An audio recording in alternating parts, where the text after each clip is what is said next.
You know what that sound means. It's review time, and today's review is Chaos Walking, directed by Doug Liman.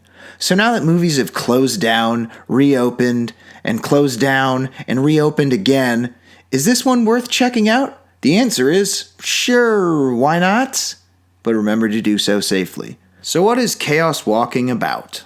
As per Lionsgate, in the not-too-distant future, Todd Hewitt, played by Tom Holland, discovers Viola, played by Daisy Ridley, a mysterious girl who crash-lands on his planet where all the women have disappeared and the men are afflicted by the noise, a force that puts all their thoughts on display.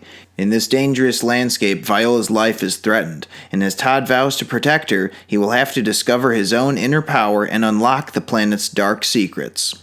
In other words, there's a planet called New World, and the bad guy doesn't like that Viola has crash-landed on this said planet, so now he's chasing after her and Todd. Chaos and walking both ensue. So I'll start off with some general thoughts. I would say Chaos Walking is a perfectly decent but spotty sci-fi, especially when it comes to plot, but it manages to be watchable due to its intriguing concept. A good idea is usually not enough to carry an entire movie on its own, but the depiction of the broadcasting thoughts out loud, also known as the noise, was enough for me to stay engaged and be entertained. So, to explain what the noise is really quickly, basically it's like somewhat of a visual aura that is accompanied by the characters' inner voices being audibly transmitted out in the open. So there's kind of like a plume of smoke, and then you can hear the thought, and the smoke cloud kind of goes with it. And the visual aura can also bring up imagery, like what they're thinking about. So if you're thinking about an apple or something, you could see an apple in this smoke plume. I don't know how else you'd put it. Anyway, it's kind of like the South Park episode, where they had the Twitter machines. That's kind of the best way I would put it. Anyway, the noise was an interesting device because it showed how stressful life would be if men could read each other's thoughts all the time. And then when Viola shows up and she has no noise, that's kind of cool too because it adds a little extra wrinkle in this already interesting concept. Then you add on top of the fact that it's a dystopian future, that makes it even better. For example, if two characters didn't like each other, their negative thoughts would not be suppressed, and essentially in Prentice Town, where the story takes place on this planet called New World, there are no secrets if one is male. Next topic I'm going to discuss is themes. The movie explores several themes closely, including survival, gender, masculinity, and territorial expansion, each to varying degrees of success. When Viola arrives, she is not only the sole woman in Prentice Town, but the only one who is not afflicted by the noise, therefore the only one who can keep secrets. So right out of the gate, the villainous mayor, played by Mads Mikkelsen, has an issue with Viola for disrupting the status quo and wants her dead. In that way, gender is an important aspect to the overall plot. Survival was another topic that was done well. Due to the less than perfect place that New World is, the movie did a good job of depicting it as a dangerous place where understanding one's surroundings and being less reliant on technology are important factors. On the flip side, the territorial expansion theme's surface was barely scratched. The indigenous humanoid beings that the mayor bad guy refers to as the Spackle are sorely underutilized, and as a result, that particular storyline lacks depth. But more on that when I go into spoilers.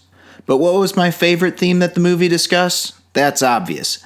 Reminding you to like, subscribe, and click the bell icon. As I've said before, there's no need to smash the like button. If that were to go wrong, it would be a costly repair for your laptop, tablet, or phone. What? Don't look at me like I'm some sort of timeshare salesman in Vail. I have to say that stuff. Algorithms and such. Anyway, back to the review. Let's talk about the plot. Despite a slightly muddled plot, the attempt to tell a story with memorable characters and intrigue was there, and in some ways succeeds. In a movie landscape largely dominated by bland, marketing machine-driven blockbusters, this movie does have a little more focus on substance over style. And sure, it was in development hell for a while, but I mean that beats the normal conception of the average movie now. Hey, what's that thing that the kids played with in the 90s? Rubber Band Man? Sir, do you mean Stretch Armstrong? Yeah, that's the one. Stretch Armstrong. Let's make a movie out of that. Just start making the action figure prototypes right away. Don't we have to make a story first? Action figures first, story second. You know what, actually, skip the story altogether. Just think of 5 cool parts that we can throw together in a trailer and then have the rest of the movie be boring. No one gives a shit. Just make the action figures, make the money. I should mention something really quick about Chaos Walking. It is based off a novel, but that's not the main selling point of this movie. It's not something huge with extreme name recognition like Harry Potter or Hunger Games, or something even bigger like a gigantic IP like Marvel Comics or DC. But anyway, alright, I got a little off topic. So again, substance over style. However, if one is going to focus on substance, the plotting of the story needs to be airtight, and unfortunately, the script for Chaos Walking needed some more work. The central story is fine, but the subplots that surround it at times lack clarity. By lack clarity, I mean I realized that 4 days later after seeing the movie that the bad guy's motivation is barely explained and sort of doesn't make sense. Next thing I'll talk about is the special effects. The CGI was not great at times, but the movie's set pieces are not overly reliant on special effects. The noise looked cool and there wasn't too much to it other than some blinking smoke effects, so it was serviceable enough. The bigger shots of ships and other more involved computer visuals tend to be shown in somewhat quicker shots, which at the very least means we don't linger on anything for too long for it to really take us out of the story. I tried to not let it bother me, but there were just a couple of shots here and there that just didn't look very good, or at least didn't look on par with what's expected out of VFX at this rate. Up next, the acting. Acting all around was solid, except for Nick Jonas. Tom Holland managed the material well enough, even though he felt slightly miscast as a gruff young man whose being of living is in the woods. Other standout performances include David Oyelowo, Mads Mikkelsen, and Daisy Ridley. Seriously though, when did David Oyelowo and Mads Mikkelsen ever have lackluster performances? I'm pretty sure they could have headlined that Cats movie and they'd probably still knock it out of the park, or at least make it watchable. And Daisy Ridley proves that she's not stuck in the shadow of Star Wars. She was able to make her character Viola come across as science-minded, pragmatic, and determined, which was a good counterpoint to Todd, who is instinct-driven, rough around the edges, and simpler. Nick Jonas, on the other hand, was just terrible. While his part is not a big one, he attempts to be this idiotic, antagonistic country bumpkin type, and he just gives us the master class on overacting and terrible delivery. Just that typical, well, look at what we got here. It's just awful. He doesn't pull it off. That's all I'm trying to say. David Oyelowo, on the other hand, deserves some special props for his performance as an apocalyptic, evangelical preacher type. He makes for a good henchman, and his character fits in perfectly with the cult-like nature of Prentice Town. Another topic I'd like to discuss is Daisy Ridley's character, Viola. I just kind of wish she got to do a little more. They would tease that she has some skills and is a competent character, but most of the action was dependent on Todd. This seemed to make even less sense given that Viola was part of a scouting mission, so I figure she would be more on equal footing with Todd's abilities. In some areas she's above and in some areas she's below, but I'm talking about it as an overall average, sum of parts kind of thing. I mean, it is shown that she's more technically minded, while Todd is more rurally minded. In this way, their abilities complement each other throughout the story, but it still was mainly Todd's story when it seemed like it would have been more interesting to make them more dependent on each other. And I'll discuss this a little further in spoilers.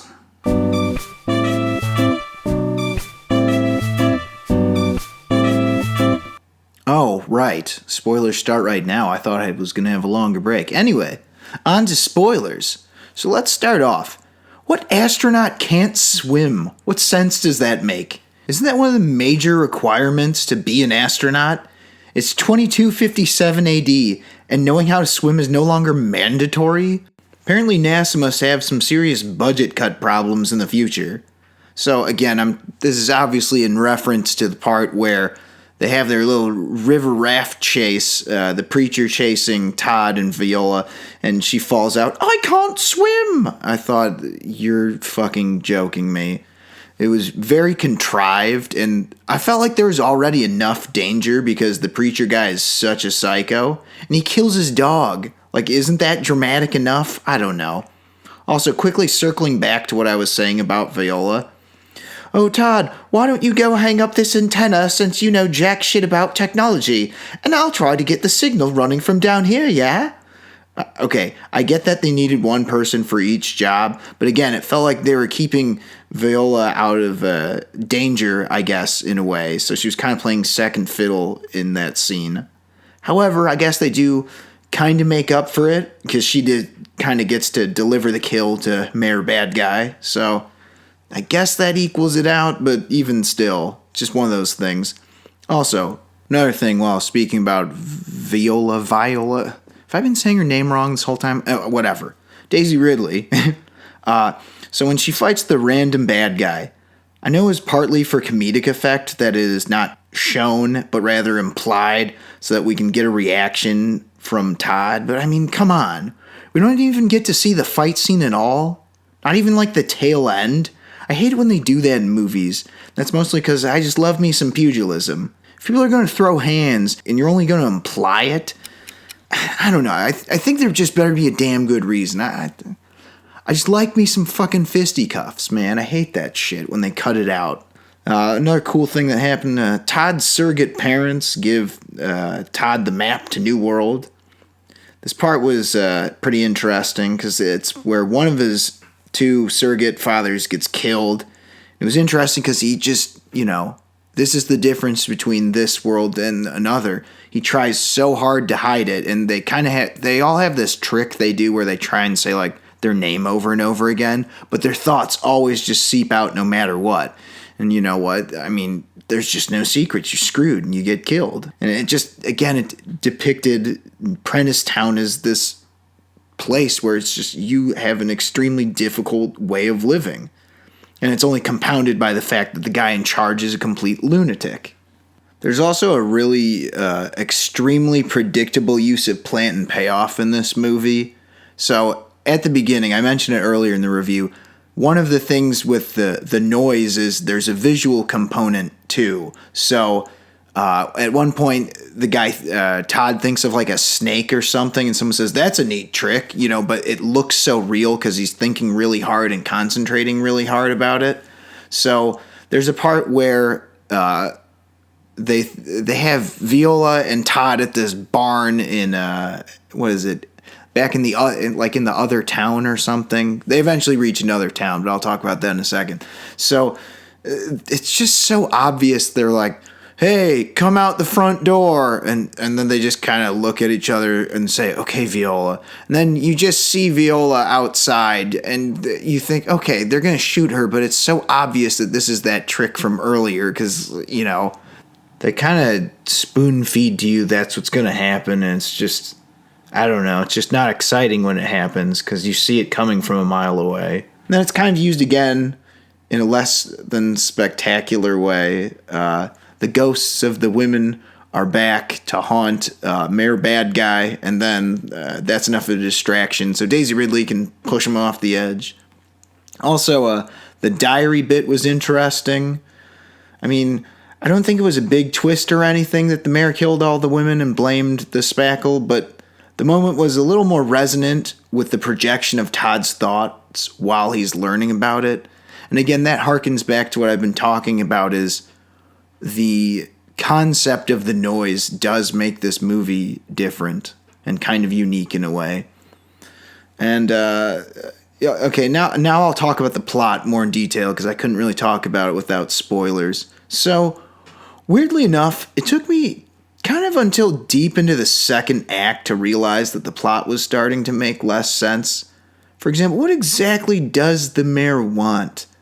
Okay, I get that he wants power and to be the only one who can basically hide his thoughts, because he has this trick where it's kind of like the name trick, but even better, It's like a weird mind control-ish kind of thing he does, like you're one with the circle. So that, I get that he wants to be the only one who can hide his thoughts, but there's not much detail that they give to really explain his rationale.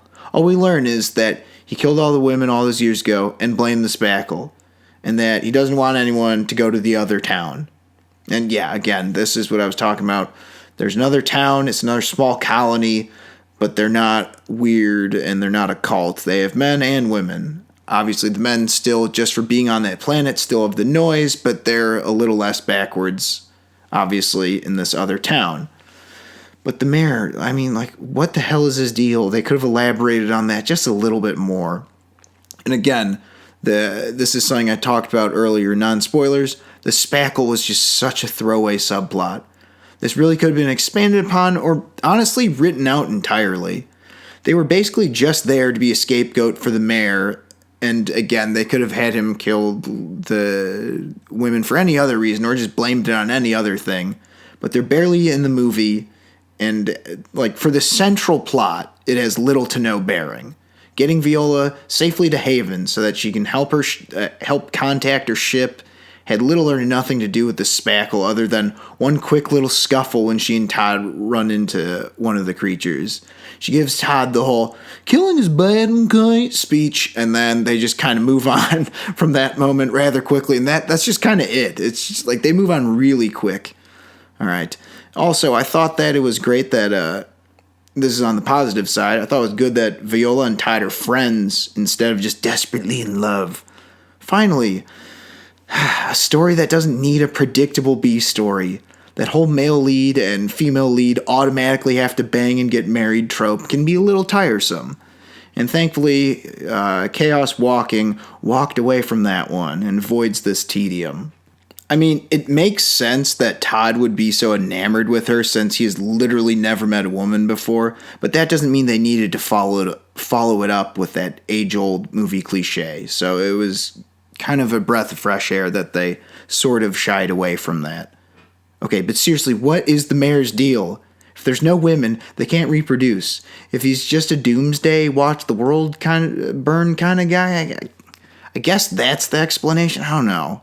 They don't really give him much depth, but Mads Mikkelsen just kills it anyway because he's just that good. I don't know. It just could have been fleshed out more. Also, the battle with the townsfolk of Haven didn't really last that long. While action was not the primary focus, this scene could have been just like a little bit longer to punch up the overall finale. And while on the subject of Haven in general, I felt like Todd and Viola should have gotten there sooner rather than later in the runtime of the movie. They spend very little time there, only for the townsfolk to just get the shit kicked out of them by the mayor and his cronies. And that's all they do. They just show up there. Oh, you shouldn't have come here. You guys are from Prentice Town. We think you suck. And they say, oh, we'll let you stay here. Okay. Oh, great. Thanks. Thanks for bringing the Prentice Town bad guys into our town. Now they're going to kill us. Thanks a lot, assholes. They just kind of go.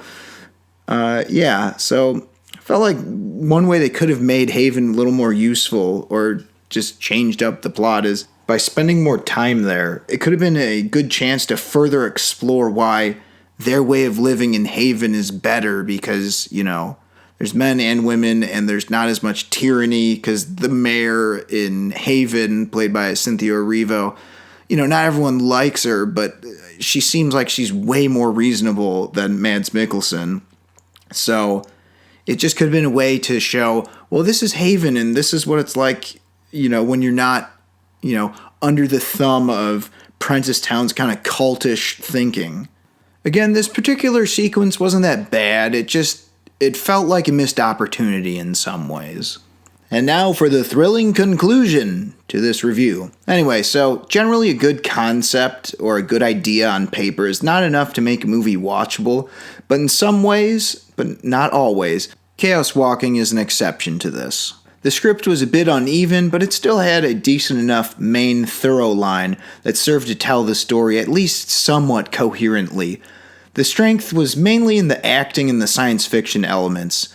To me, the best science fiction, and perhaps as some adherents like to call it, hard sci-fi stories are the ones that ask questions like what if, and present the problems with particular what if questions.